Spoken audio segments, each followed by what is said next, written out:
Assalamualaikum warahmatullahi wabarakatuh. Perkenalkan, nama saya Muhammad Amin. Saya adalah salah satu dosen di Prodi Pendidikan Agama Islam pada Fakultas Agama Islam Universitas Muhammadiyah Makassar. Salah satu mata kuliah yang saya ampu adalah aliran pemikiran di dalam Islam. Mata kuliah ini didapatkan pada semester 6 di Prodi Pendidikan Agama Islam dengan bobot 2 SKS.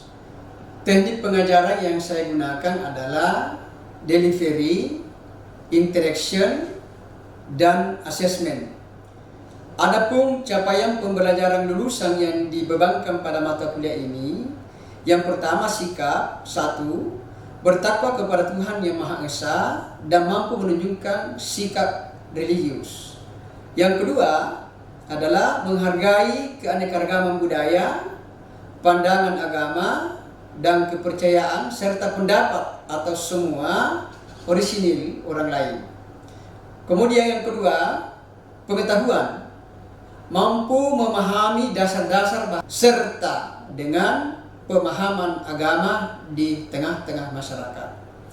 Kemudian keterampilan umum, 1. Mampu menyusun deskripsi saintifik hasil kajian tersebut di atas dalam bentuk skripsi atau laporan tugas akhir dan mengunggah dalam laman perguruan tinggi.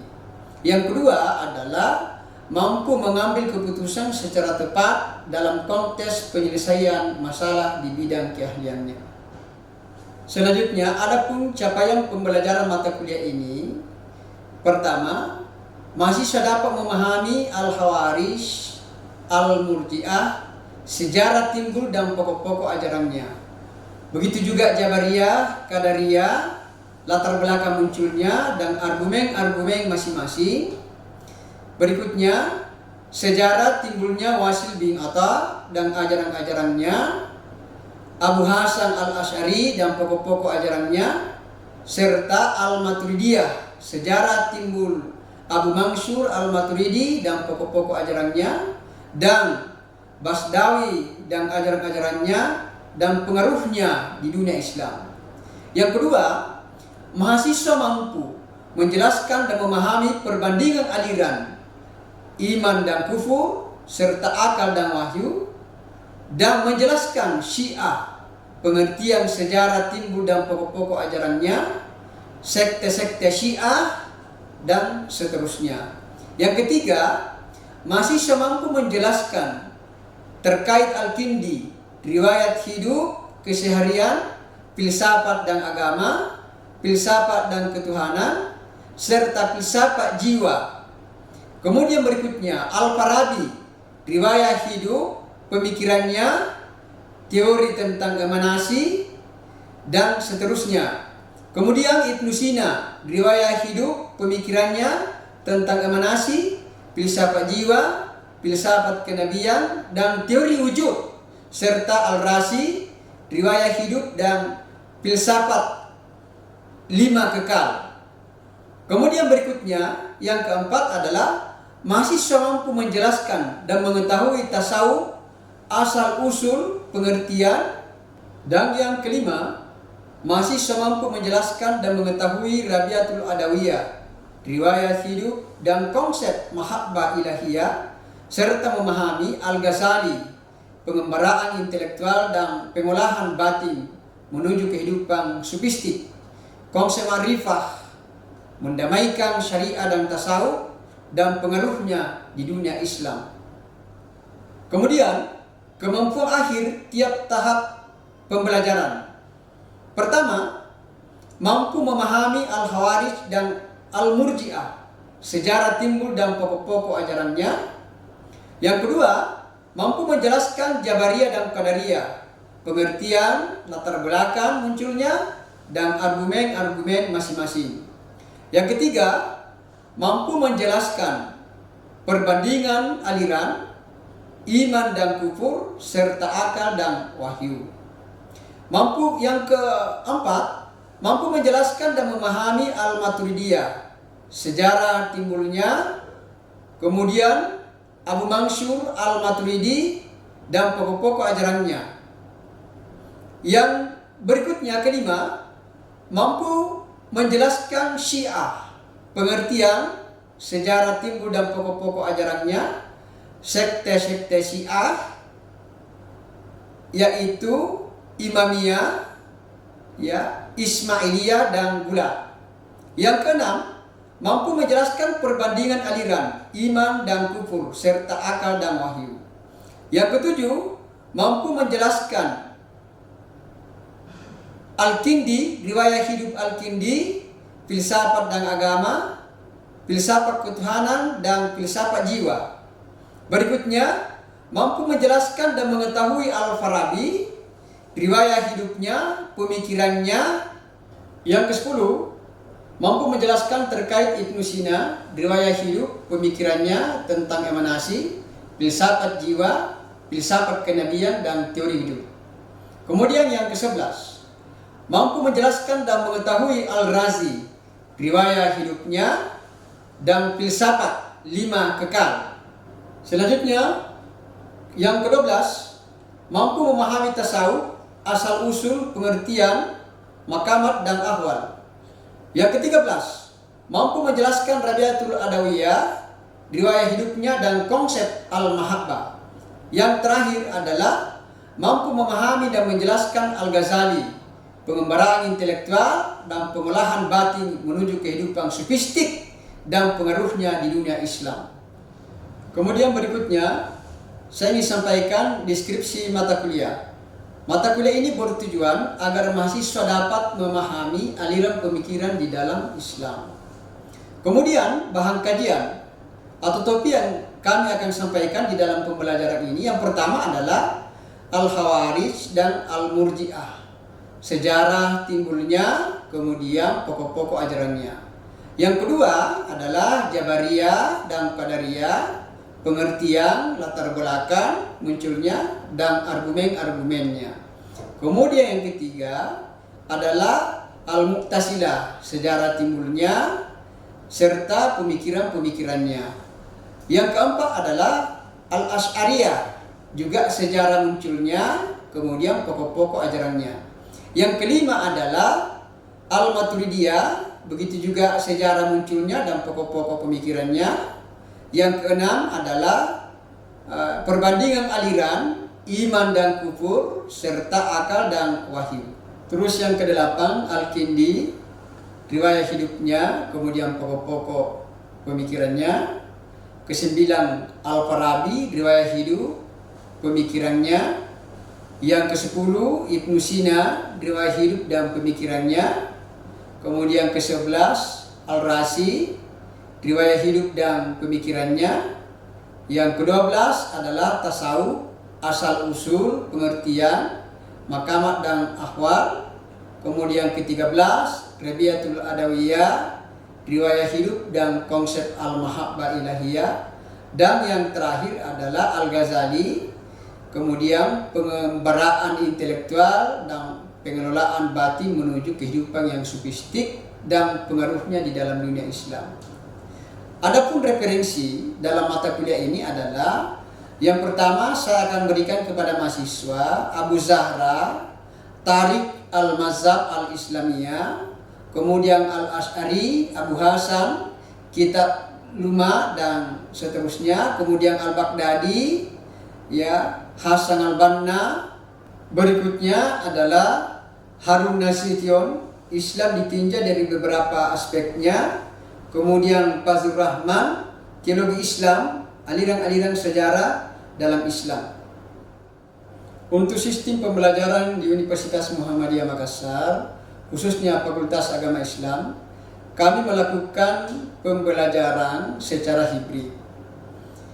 Bisa dilakukan secara offline, ketemu di kelas, dan bisa dilakukan secara daring. dengan menggunakan aplikasi pendukung seperti Zoom, Google Meet, dan WhatsApp Group. Kemudian, pengumpulan tugas juga bisa dilakukan melalui WhatsApp Group, email, dan lain-lain. Dengan berbagai inovasi dan strategi yang saya lakukan, bertujuan untuk mencapai hasil belajar mahasiswa dan lulusan masing-masing, dan lulusan nantinya memiliki kompetensi sesuai dengan yang kita harapkan. Metode yang kami gunakan dalam pembelajaran yang ada dua, yaitu pertama metode ceramah dan metode diskusi kelompok.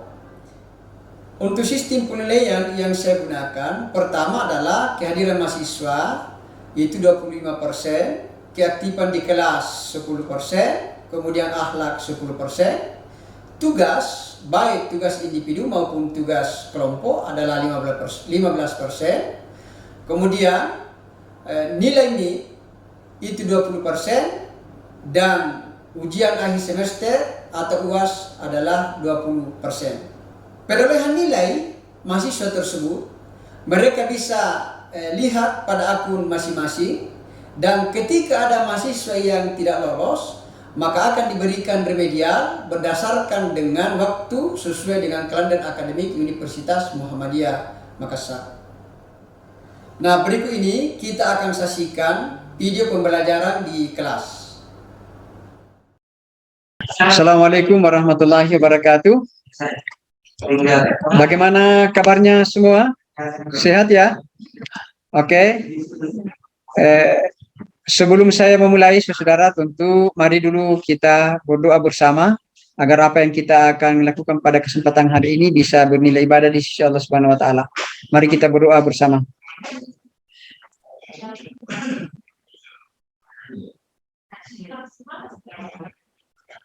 Baik, kita mulai ya, saudara. Sebelum saya lebih jauh di pembelajaran ini, saya meminta kepada saudara untuk mengabsen ya, mengabsen. Jadi kita isi linknya di absen saudara sebelum kita mulai pembelajaran. Nah, kita mulai.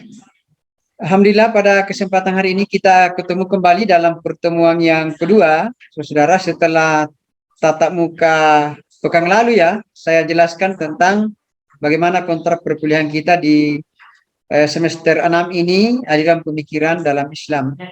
Saya yakin dan percaya saudara bisa memahami semua seperti apa kontrak perkuliahan, tidak jauh beda dengan di semester-semester sebelumnya. Nah, karena itu saudara, saya minta izin dulu untuk meng-share materinya ya. Saya share dulu materinya. Ya. Kita masuk pada materi aliran pemikiran di dalam Islam. Nah, saudara, berbicara tentang aliran pemikiran di dalam Islam ini adalah hal yang sangat menarik untuk kita kemudian kaji bersama, karena aliran pemikiran dalam Islam ini adalah kelompok-kelompok di dalam Islam yang saling mengklaim dirinya bahwa sayalah yang paling benar dan yang lain itu salah dan seterusnya. Nah, saudara, dalam sejarah Islam adanya kelompok-kelompok keagamaan yang memiliki paham yang berbeda sudah menjadi ilmu pengetahuan, terutama di dalam kitab-kitab usuluddin atau kitab-kitab pokok-pokok ajaran Islam, maksudnya pokok-pokok agama, maksudnya ya, pokok-pokok agama. Itulah yang dimaksud dengan istilah usuluddin. Nah, namun perbedaan tersebut janganlah dianggap sebagai sebuah masalah. Yang terpenting adalah bagaimana mengikuti ajaran yang telah diyakini dengan sebaik mungkin, dengan landasan wahyu dan akal yang sehat. Jadi perbedaan pemikiran, perbedaan aliran di dalam Islam sedapat mungkin jangan kita menganggap bahwa satu masalah. Ya, yang terpenting adalah bagaimana kita mengikuti ajaran yang telah diyakini dengan sebaik mungkin berdasarkan landasan wahyu dan akal yang sehat. Jadi tidak boleh dipertentangkan dengan adanya ini. Nah, persoalan keislaman memang adalah hal yang sangat menarik untuk dikaji. Adanya persoalan tersebut adalah karena interpretasi yang berbeda. Hal lain ya disebabkan oleh karena latar belakang yang mereka miliki, sehingga dalam memandang sebuah masalah tentu berdasarkan latar belakang masing-masing. Saling menyalahkan bukan sebuah disiplin keilmuan yang baik. Jadi persoalan keislaman adanya perbedaan-perbedaan itu pertama disebabkan karena memang cara pandang atau persepsi mereka terhadap satu nilai di dalam Islam sehingga mereka bisa berbeda persepsi di dalam memahami hal-hal sesungguhnya saudara dalam pandangan mereka itu bisa saja sebenarnya sama cara memandangnya, tetapi karena mereka melihat dari segi yang berbeda sehingga terjadilah aliran-aliran pemikiran itu. Dalam sejarah lahirnya, saudara, setelah Rasulullah Shallallahu Alaihi Wasallam wafat, persoalan yang pertama muncul adalah persoalan politik. Ya, para sahabat dan kaum muslimin sibuk memikirkan siapa pengganti Nabi Shallallahu Alaihi Wasallam untuk mengepalai negara Madinah. Ya, tentu saja sebagai Nabi dan Rasul tidak dapat digantikan. Ya, tetapi yang dimaksud digantikan di sini adalah Nabi Shallallahu Alaihi Wasallam itu sebagai kepala negara. Siapa yang yang bisa menggantikan itu? Di sinilah timbullah soal khilafah atau soal pengganti Nabi sebagai kepala negara. Sejarah meriwayatkan setelah Nabi Shallallahu Alaihi Wasallam wafat, maka yang disepakati oleh para sahabat untuk menggantikan Nabi adalah Abu Bakar yang menjadi khalifah pertama pada waktu itu. Kemudian digantikan oleh Umar bin Khattab, lalu digantikan oleh Umar bin Affan. Setelah Utsman wafat, maka terpilihlah Ali sebagai khalifah keempat. Nah, persoalan politik ini berkembang menjadi persoalan teologi, terutama pada masa khalifah keempat, yakni Ali radhiyallahu anhu. Nah, baik, pertama saudara adalah kenapa Abu Bakar yang menjadi khalifah pertama pada waktu itu menggantikan Rasulullah sebagai khalifah? Ya, ada yang bisa memberikan komentarnya? Kenapa Abu Bakar yang pertama menjadi khalifah? Ada yang bisa berkomentar? Ada yang bisa memberikan jawaban?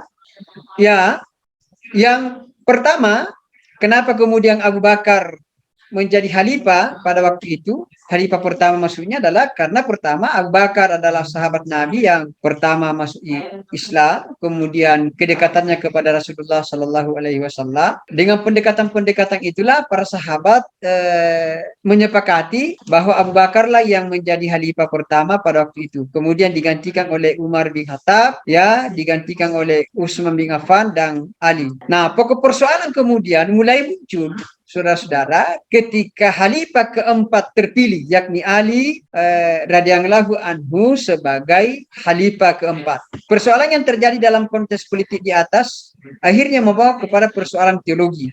Nah, di sini mulai timbullah persoalan-persoalan teologi, persoalan aliran itu. Timbullah persoalan siapa yang kafir, siapa yang tidak kafir, dalam arti siapa yang tetap dalam Islam dan siapa yang keluar dari dalam Islam. Ya, terpilihnya Ali sebagai khalifah adalah merupakan awal munculnya aliran dalam teologi.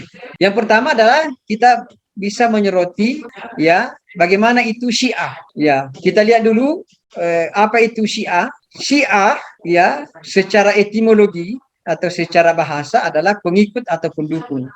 Jadi Syiah itu adalah pengikut atau pendukung. Kemudian dari segi peristilahan, kaum yang beriktikad atau berkeyakinan bahwa Ali adalah khalifah setelah Nabi Shallallahu Alaihi Wasallam. Ya, kenapa mereka berkeyakinan, ya, khalifah setelah Nabi? Karena menurut Syiah, saudara, menurut Syiah, ya, Ali adalah ahlul bait. Kemudian setelah itu Rasulullah Shallallahu Alaihi Wasallam pernah berwasiat bahwa setelah saya meninggal dunia, maka yang berhak menggantikan saya adalah Ali radhiyallahu anhu. Nah, berdasarkan keyakinan ini, Khalifah Abu Bakar, ya, Umar, Utsman itu tidak sah. Mereka adalah dianggap perampok yang berdosa karena mengambil pangkat atau kekhalifahan secara batil. Khalifah ketiga sebelum Ali itu oleh Syiah itu mereka tidak mempercayai. Kenapa tidak meyakini? Kenapa kemudian tidak mengakui itu? Karena dianggap bahwa Umar itu Abu Bakar, Umar dan Utsman itu tidak, itu adalah perampok kekhalifahan sehingga dia tidak diakui. Ya, perampok kekhalifahan. Yang ditunjuk khalifah setelah Nabi adalah Ali bin Abi Thalib. Ya, yang tidak menerima paham ini menurut Syiah itu adalah orang yang melaksanakan orang yang terkutuk karena tidak melaksanakan wasiat Nabi. Jadi siapa yang tidak menerima itu, maka oleh kalangan Syiah dianggap bahwa orang-orang yang terkutuk. Kemudian yang kedua paham Syiah itu adalah bahwa imam atau khalifah itu adalah pangkat tertinggi dalam Islam. Tidak ada di atasnya di dalam Islam itu setelah imam. Dan merupakan rukun Islam. Karena itu tidak boleh diserahkan kepada pilihan rakyat. Ya, orang yang memilih khalifah dengan jalan syura atau musyawarah itu berdosa. Itu menurut aliran Syiah. Kemudian yang ketiga, khalifah atau imam adalah maksum. Yang dimaksud dengan maksum itu adalah terhindar dari dosa. Jadi seorang khalifah atau imam itu tidak boleh diganggu, tidak boleh digugat, tidak boleh dikritik, karena mereka itu adalah pengganti Nabi. Ya, mereka itu adalah pengganti Nabi.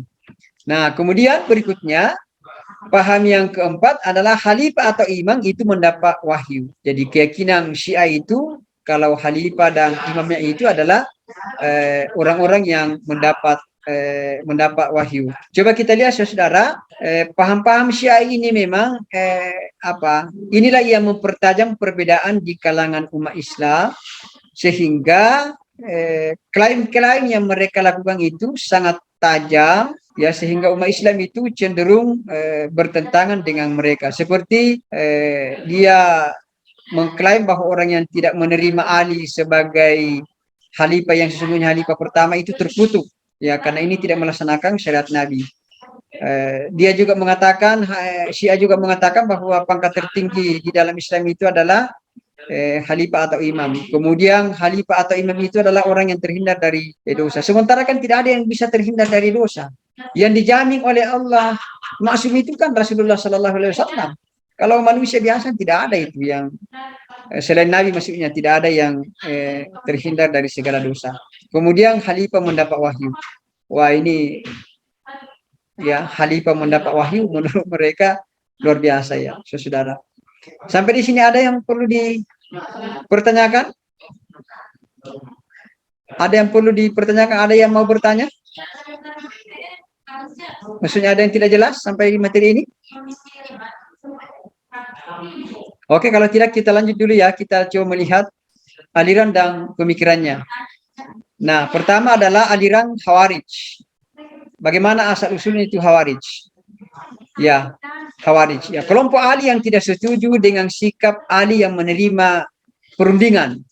Ya, maka inilah yang dimaksud dengan Khawarij. Ya, kelompok ini keluar dari Ali karena dianggap lemah dalam menegakkan kebenaran dan meninggalkan Muawiyah karena melawan khalifah yang sah. Ya. Kemudian berikutnya, ya, kita masuk pada paham Khawarij. Iman adalah selain pengakuan, ucapan, juga amal ibadah. Karena itu orang yang tidak salat, berpuasa, zakat, mereka termasuk orang kafir. Orang yang tidak berperang di jalan Allah adalah kafir. Karena itu anak-anak dewasa, orang sakit, lansia yang tidak ikut berperang harus dibunuh. Luar biasa ini. Ya, harus dibunuh. Kemudian yang berikutnya, tidak ada dosa kecil dan dosa besar. Semua bentuk kedurhakaan adalah dosa besar. Jadi oleh paham Khawarij itu tidak ada klasifikasi dosa. Semua dosa itu adalah dosa besar. Kemudian berikutnya, anak dari orang kafir yang meninggal sekalipun belum balik adalah juga kafir karena terlahir dari sumber yang kafir. Orang yang tidak sepaham Khawarij adalah kafir, ya, sesuai dengan firman Allah di dalam surat Nuh ayat 26 dan 27. Nanti saudara-saudara bisa melihat ayatnya ini dan sekaligus bisa nanti menjadi tugas saudara mengkaji, ya, ayat ini apa maksud dan makna yang terkandung di dalam ayat-ayat ini. Nah, itu tadi saudara beberapa paham Khawarij yang sangat mengundang perbedaan aliran di dalam Islam, ya, yang mengklaim dengan klaim-klaim yang mereka lontarkan kepada pandangan-pandangan Islam yang lain. Sampai di sini ada yang perlu dipertanyakan? Ada? Ada yang bisa bertanya, ada yang perlu dipertanyakan? Ore? Mulai dari Syiah tadi? Ya?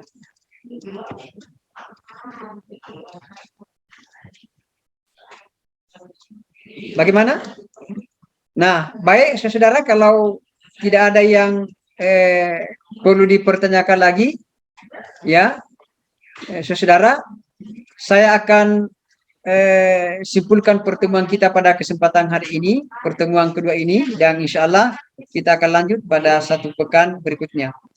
Nah, saya akan simpulkan pada pertemuan kita hari ini. Yang pertama adalah bahwa munculnya atau lahirnya perbedaan aliran di dalam Islam itu pertama disebabkan adalah persoalan-persoalan politik yang berimbas, ya, yang mengalir masuk pada persoalan-persoalan teologi, di mana setelah Rasulullah Shallallahu Alaihi Wasallam wafat itu, maka timbullah itu perpecahan, ya, perpecahan, terutama di dalam mulai bermula dari mengangkat khalifah pengganti Nabi, siapa yang menggantikan Nabi, dan itu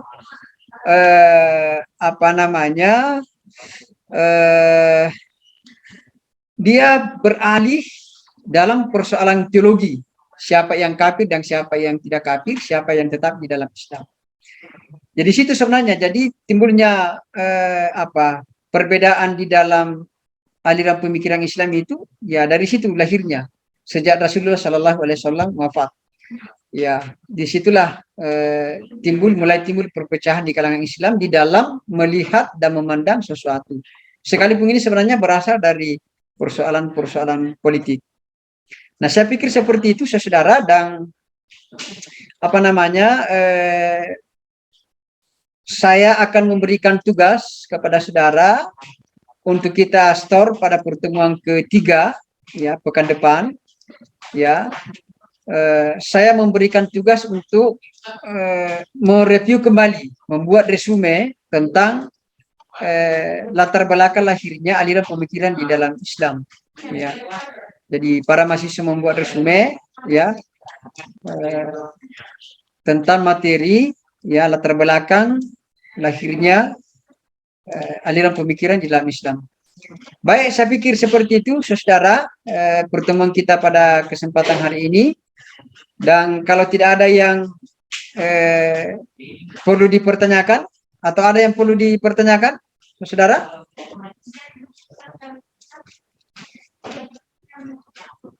Ada yang perlu dipertanyakan?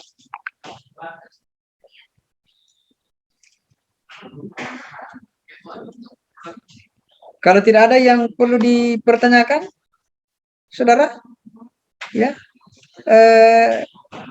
mari kita akhiri kuliah ini pada kesempatan ini dengan bersama-sama membaca hamdalah. Alhamdulillahirabbil alamin. Ya, assalamualaikum warahmatullahi wabarakatuh.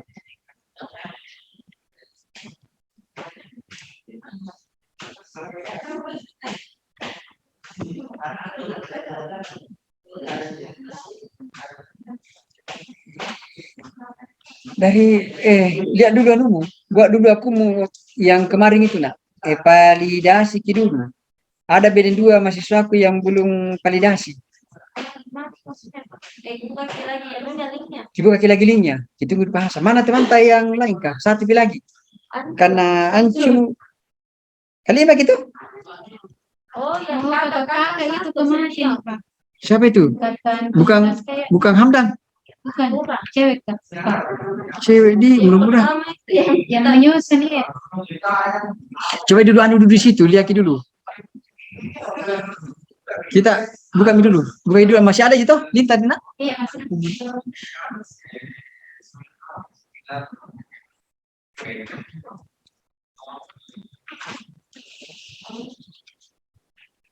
Sudah, Mi? Ya. Suruh validasi juga ini, jangan sampai ya.